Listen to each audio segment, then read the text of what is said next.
Well, good morning and welcome once again to Elevenses. I'm Kevin Williams. This is my twice weekly live webcast. The previous show, actually, Wednesdays, was recorded. So if you did look into that one, I wasn't there online in person, but thank you all the same. What have we got for you in today's show? Well, sadly, a motorcycle camera bike pilot has died following a collision with a triathlete in the middle of a competition in Hamburg. And tamper-proof aftermarket exhausts appear to be on their way in Europe following a new agreement between the European Manufacturers Association and manufacturers themselves. New speed camera technology is also said to allow for easier capture of motorcycle plates. Police in Kent are seeking a rider who may have been carrying a handgun, who was involved in an altercation. A Bromsgrove rider has been reunited with his 1961 BSA Rocket 650. I talked about another bike just a few shows ago, which an old classic machine which had turned up still in use. This is a second. The Jonway V400 is a brand new machine. That's a Chinese manufacturer, and that V-twin is apparently destined for Europe. If you want to travel 3,000 miles on a tank full of petrol, Acerbis have the solution. They have no less than a 108 litre fuel tank, which is designed to fit on the Honda Monkey bike, and I'll explain why they're doing that later in the show. And finally, today's discussion point, which kind of connects with the previous story, are classic bike replica kits a new fad? We'll have a look at a couple of kits that can make your Yamaha look like an RD350 or an RD500. So there we go. Those today's news stories. So stay with me for the next 35 minutes or so while I run through all those particular stories. Now, so let's get on with the news first of all. The first story is the I've just got the there we go. I haven't got the banner set up. There it goes.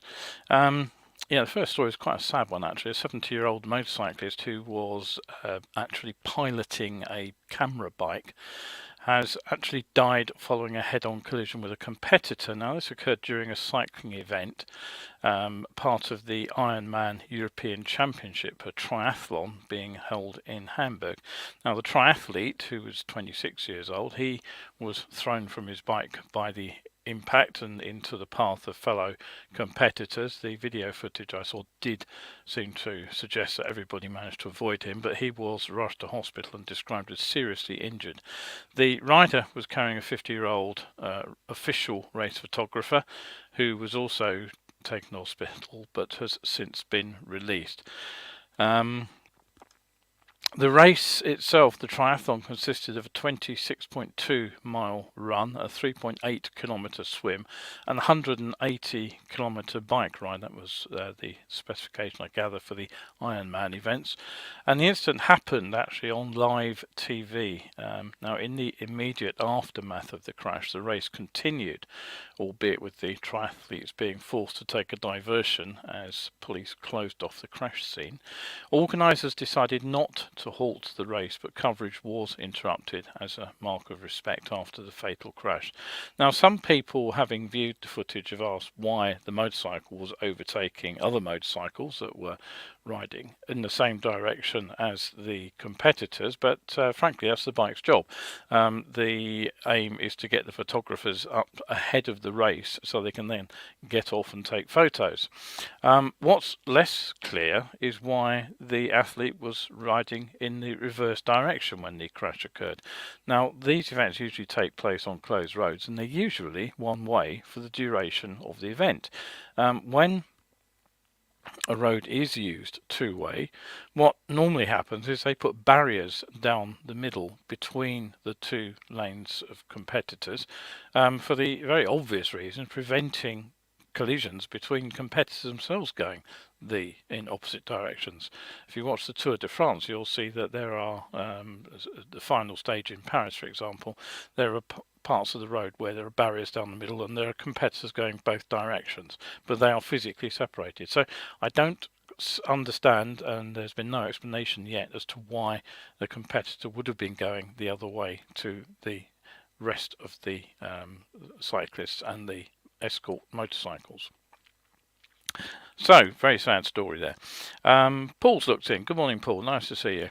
All right, so, okay, on to the next news story. The European Association of Motorcycle Manufacturers, ASAM, has, along with exhaust system manufacturers, developed a set of new guidelines surrounding aftermarket motorcycle exhausts, which will hopefully, in my opinion at least, see the end of removable decibel killers, which can be taken out after the exhaust is fitted. Now, motorcycle noise has been an issue for years, and as I've reported quite a few times since I've been running these webcasts, the quietness of the lockdowns really did bring home to a lot of people who don't particularly like motorcycles what a racket an unsilenced motorcycle actually makes.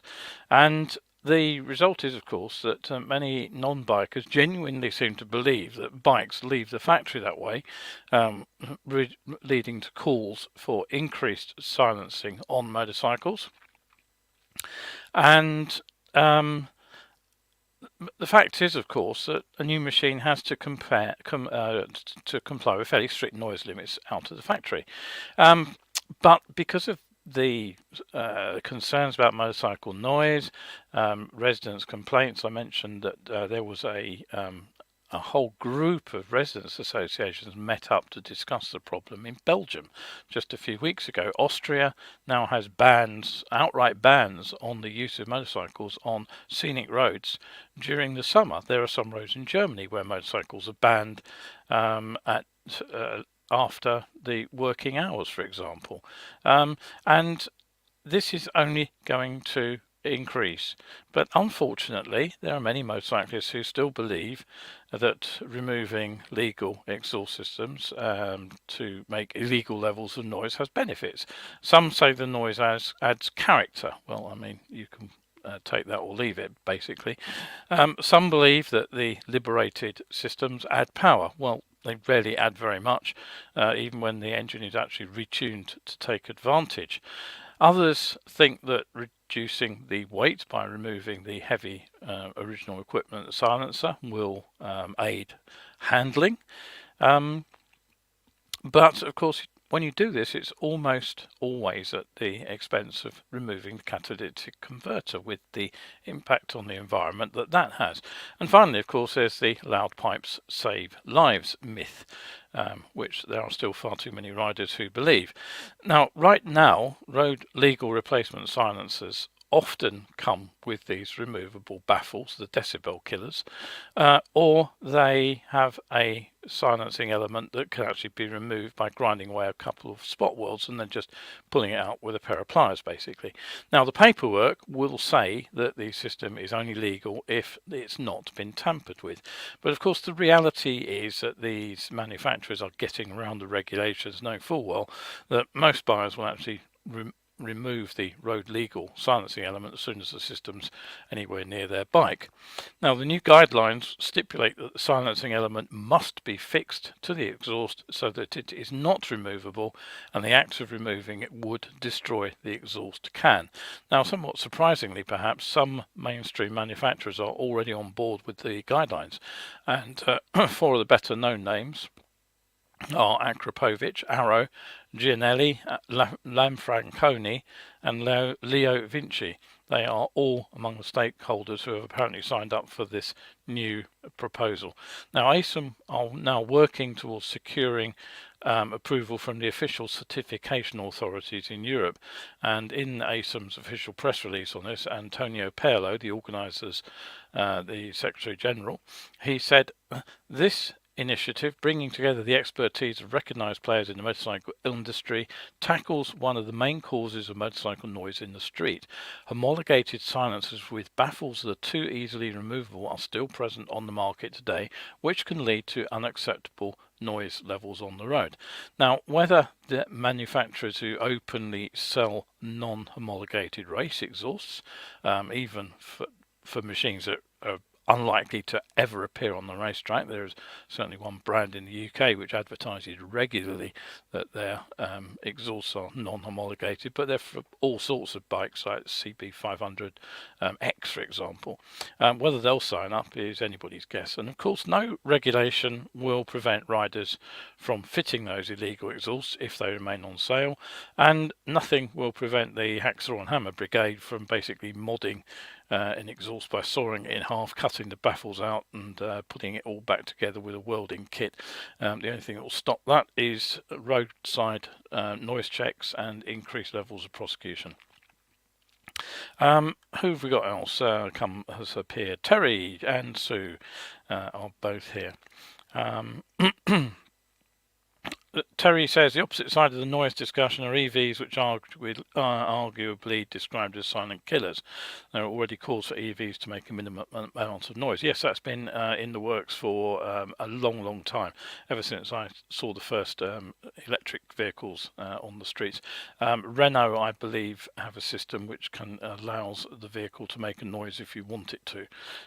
But yes, that has been circulating, but as far as I know, nothing has yet gone into legislation.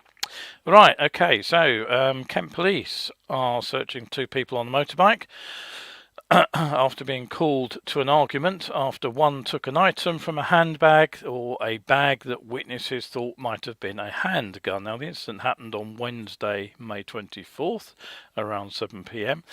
Search was carried out. No one was detained. Inquiries continue.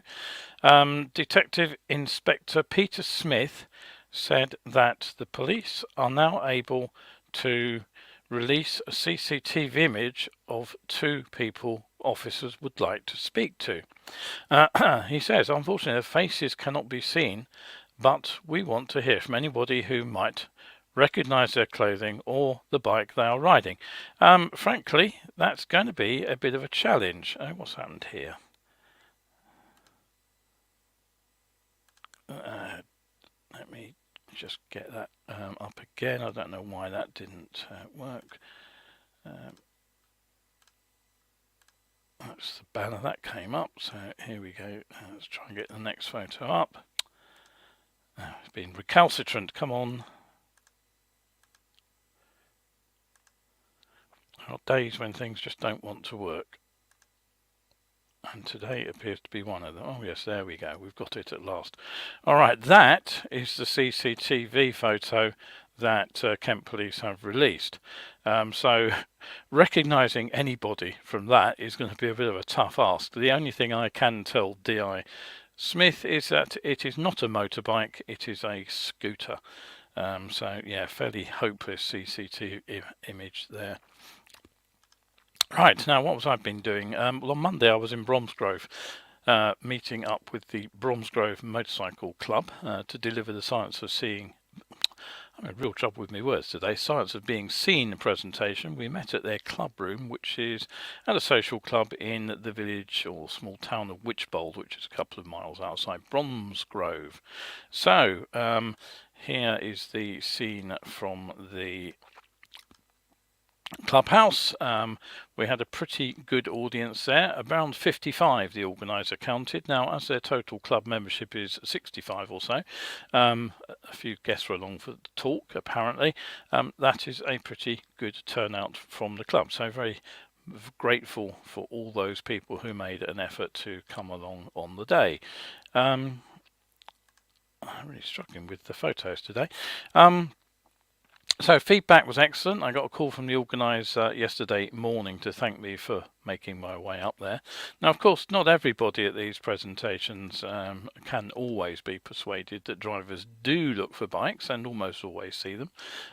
But a simple numbers count really shows that's exactly what happens. Now, we know the fatality and serious injury rate. It's around about 100 deaths every year occur at junctions in collisions with other vehicles, and there are around 1,000 serious injuries resulting from those collisions too. But that is out of a total of 1.2 million motorcycles on the road in the UK, and they cover around 3 billion miles together. And on the road they will encounter around 40 million cars and light vans. Now, no one has ever estimated how many encounters between bikes and cars actually happen, but it's pretty clear that the proportion where nothing goes wrong must hugely outnumber those where it does. And from that we have to conclude that the majority of drivers must see the bike the majority of times. It can't be any other way. If it wasn't that way round, you'd never get much beyond the end of your own road. And that means they must look and they must see the bike. As I say, think about it. It's pretty obvious really when you do that thought experiment. So if you are looking for an individual independent club up in that area, you could do no worse than pop along and meet these guys. The link to their website, I'll just put it up on the on the screen there. So do pop along if you're in the area, go and meet them. And of course, if your club would like a speaker, I am more than happy to oblige. Sue says, talking of drivers looking out for bikes, I can't tell you how courteous French drivers are. Not Paris, obviously. Well, yeah, I agree with you. I don't think it's a difference in awareness. I think it's just a different attitude towards motorcycles. They are much happier. They like motorcycles basically in France, whereas most drivers don't particularly like motorcycles. It works both ways, of course. French motorcyclists are generally very courteous and wave a thank you to car drivers as well. Anyway, as a coincidence, while I was up in Bromsgrove, a news story broke just a day or two earlier. A former rider from Bromsgrove was actually reunited with the BSA Rocket 650 he bought in 1961. Don Westwood's daughter Carol came across photos of the bike, and she tracked it down through the BSA Owners Club UK Facebook page. She posted about her father's bike, and it seems the bike's current owner saw the post and got in touch with her, and then he organised a run with some other members of the BSA Owners Club to actually bring the machine to Don. Now, James Lucas is the current owner. He bought the BSA in 1984 and has fully restored it. Don had actually sold it in 1966, so it's been through a few owners since then, presumably. And he said, I was really pleased when I saw the bike. It cost me £220 back then, and I imagine it's worth a whole lot more now. He said, I'm glad someone has looked after it. Carol said, it was great to see him reunited with his bike. He's been looking forward to it all week, and it was lovely for him. So there we go. That's a fantastic story. And Terry also comes up with one motorcyclist killed per every 8 million kilometres travelled in the NZ. Equivalent to around 110 years riding.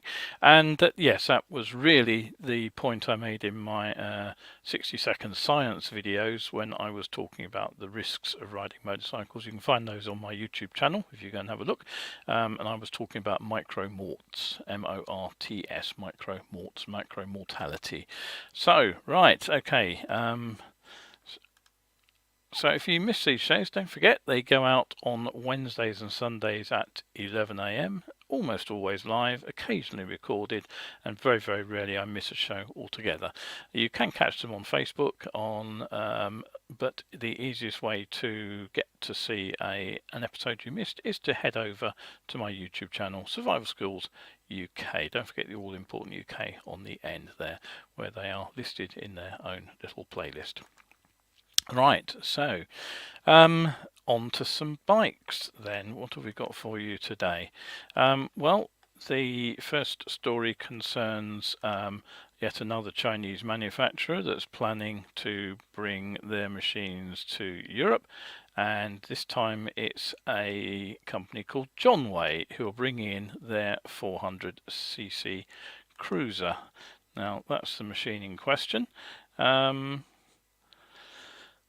Rather atmospheric photo there, isn't it? The styling, as other people have noticed, has rather more than a whiff of Indian about it, and that'll no doubt appeal to some. It'll lead others to shout rip-off, but the bike is clearly not just targeting the rider on a budget, but also younger riders on an A2 license who've likely just made the step up from learning to ride, and for whom the conventional big V-twin cruisers from the likes of Harley and Indian are just a bit too pricey and a bit too intimidating. Now already, of course, critics are writing the Jonway off as not powerful enough. It only produces around 33 horsepower or 24.6 kilowatts.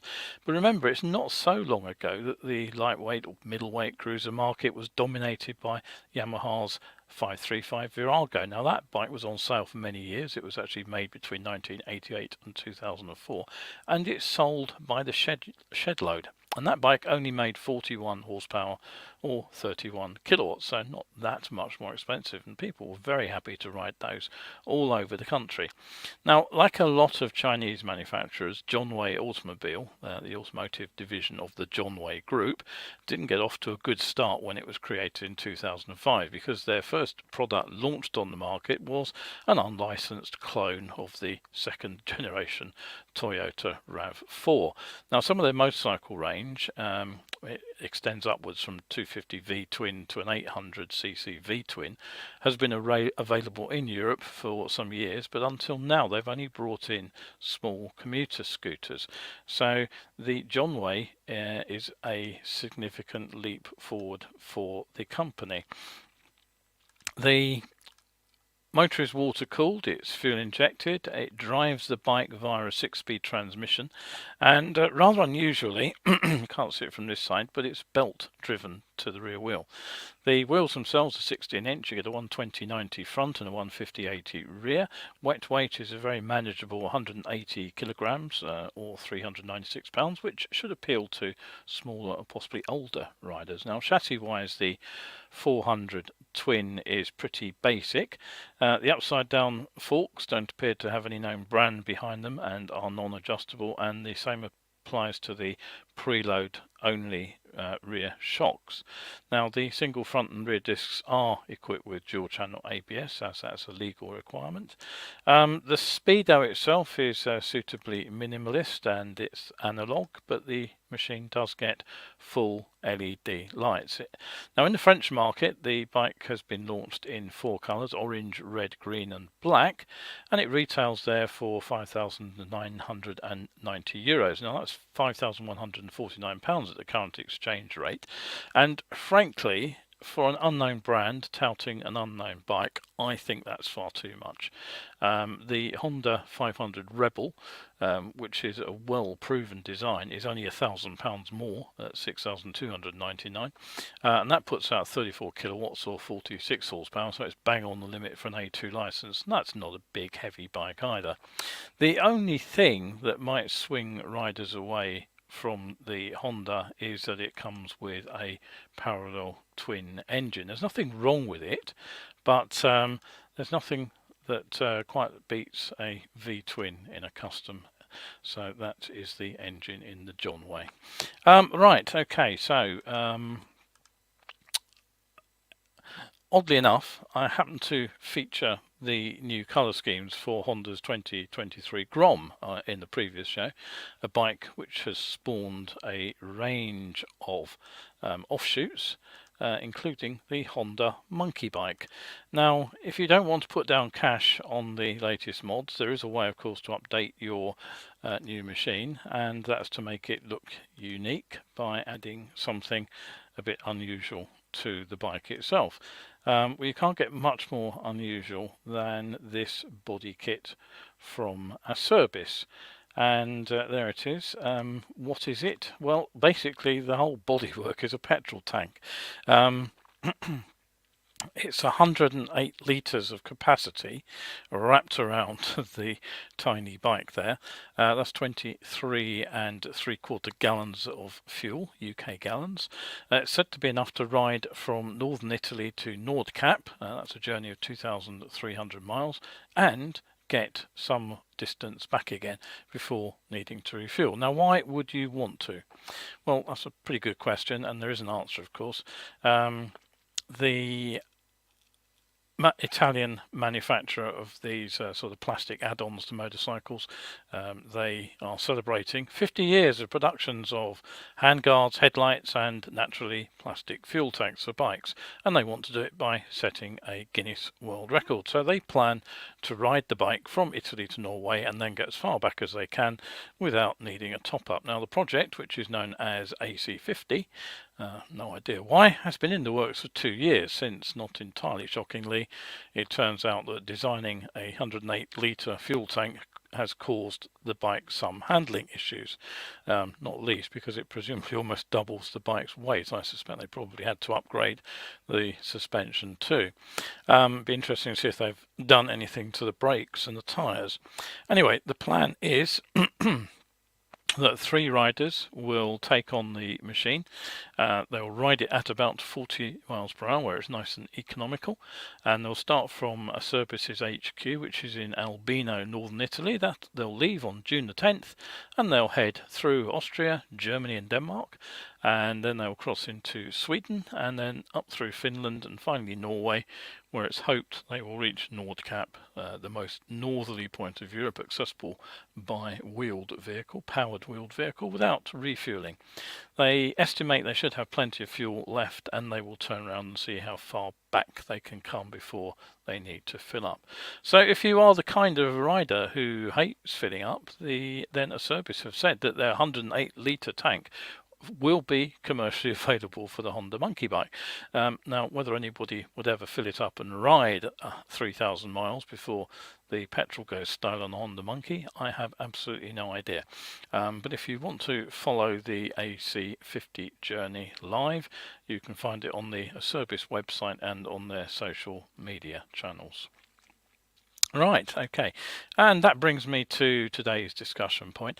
Are body kits for existing motorcycles going to be a new fad? Now, as I've mentioned not a few times before, with the possible end of life for ICE engine, internal combustion engines penciled in to the diaries of many countries, though there does seem to be increasing doubt as to whether dates can actually be met, there's not a lot of incentive to create new motorcycle models. For example, Yamaha's XSR 900 Triple has now been around since 2016 and is based on the MT-09, which itself is now a decade old. So how do you freshen up a model range? There's a limit to the number of restyles that you can do, but there's one way of performing a pretty dramatic makeover, and that's to use a body kit to restyle the base bike. And that's something that has been done using the XS9R by Velocity Moto. The first to appear was a body kit which reproduced the look of the classic RD350. So let's have a look at that. There we go. That I'm not sure if that's a bridge in London. I guess it probably is. It's not Hammersmith Bridge, which is where the bikes used to hang out, but one of the others presumably. But there we go. You can see the new bike, the XSR 900, is the one nearest the camera. If I zoom in a little bit, oops, that's gone backwards a photo. Why did that happen? You can see the difference between the two bikes, but you can also see the similarities. So the I think it actually looks pretty good outline wise, even though obviously the 4-stroke is missing the 2-strokes trademark expansion chamber exhausts. Here's what the Velocity Moto website actually says. It says the 900LC project takes the classic look of the iconic Yamaha RD250 350LC and brings it right slap bang up to date using an XSR 900 base, other than cosmetics identical to the much raved about MT-09. The bodywork kit includes side panels, tail sections, seat base and foam, seat cover with coloured stitching of your choice, a nose cone fairing, headlight brackets, LC style clock surround in pre-preg carbon fibre, a TomTom sat-nav unit, a sequential gear shift light, rear light with a LED insert and Yamaha wiring connector, a rear mudguard, mini indicators, indicator relay, rear light mounting plate, grab rail mounting brackets. The chrome grab rail apparently isn't included, but it's easy to get a genuine Yamaha one and they then bolt straight on. And as well as all the brackets, you get the threaded mounts and the hardware, of course, to install the bike, the kit on the bike. Now, there are a range of classic Yamaha colour schemes, quite a few of them, including the speed block designs in various colours, but frankly I always preferred this simple blue and white colour. Now presumably the tank needs repainting to complete the look, but otherwise the complete kit is actually dispatched in around 8 weeks, ready to bolt on at a not unreasonable £1,522. And you know what, I actually don't think it looks that bad. Now I've always thought that the XSR sits rather too high at the front to look a well-balanced machine, but the body kit does seem to disguise that somehow, although I think lower bars would improve the looks quite dramatically. Now if that's not enough for you, there is another body kit to turn your attention to, and that is an RD 500 lookalike, and that I don't have the picture of. I wonder why that happened.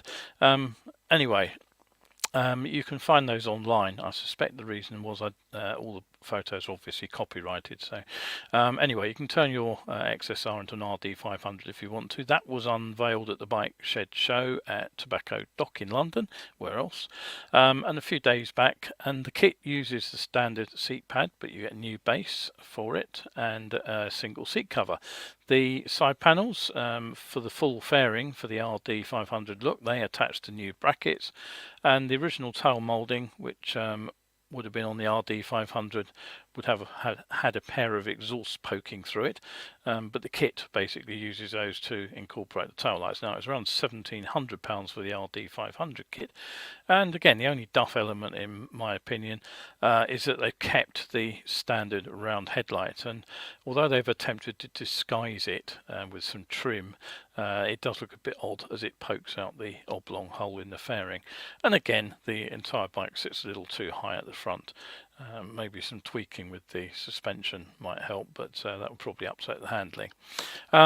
So anyway, kits can be ordered for the RD 350 or the 500 through all Yamaha dealers, or you can go direct to Velocity Moto, where you can get them ready painted and fitted, or just packed out to you as a kit to do the fitting and presumably the repainting of the tank yourself.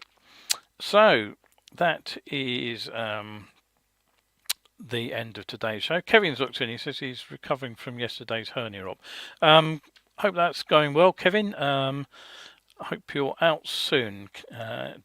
Kevin does say yes, hospital discharge soon. Terry says hopefully used keyhole surgery. Well, when I had my hernia op a couple of years ago, I think they must have used the key to the Tower of London, because the scar is not a small one. Maybe they're in a rush to get it done as it was in the middle of COVID. Anyway, that is it for today's show. So just to recap on today's news for those who tuned in late, a motorcycle camera bike pilot has died after colliding with a triathlete. Tamper-proof aftermarket exhausts are on the way. New speed camera technology will allow for the easier capture of motorcycle plates. I think I missed that story out actually. Police in Kent are seeking a rider who may have been carrying a handgun. Bromsgrove rider has been reunited with his 1961 BSA Rocket 650. The Jonway V400 is another Chinese bike destined for Europe. Acerbis are seeking a long-range record with their 108 litre fuel tank for a Honda Monkey. And finally, the discussion point today was all about the body kits that you can get for certain bikes now. Yeah, I missed the Truvelo story, didn't I? Just run over that very quickly.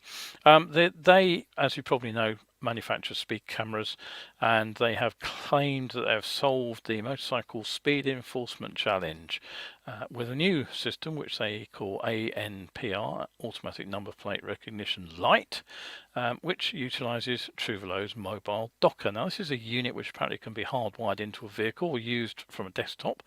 It offers computing power, a router, a GPS and a SIM card in a single sturdy aluminium case. Now apparently any ANPR camera can be connected, but if used in conjunction with Truvelo's own type-approved Laser Cam 4 handheld camera, it captures time-stamped and legally viable images which can be enhanced for nighttime use of both front and rear of a vehicle. So if you see somebody pointing a speed camera at you and you're riding your motorcycle and you think you are okay because you're going to just ride straight past it and they can't get your number plate, think again. Apparently the new camera will do so. Right, so that was the missing story. I don't know why I missed that one out. I skipped straight over it and went on to the Kent story. Anyway, hey ho.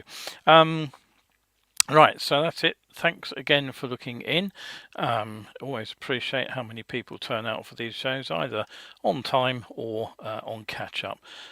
So next one on Sunday, all being well, I will see you then. If you're out for a ride today, it's not looking too bad down here in the southeast. Fairly bright, no sun at the moment, but it is not raining and it's more.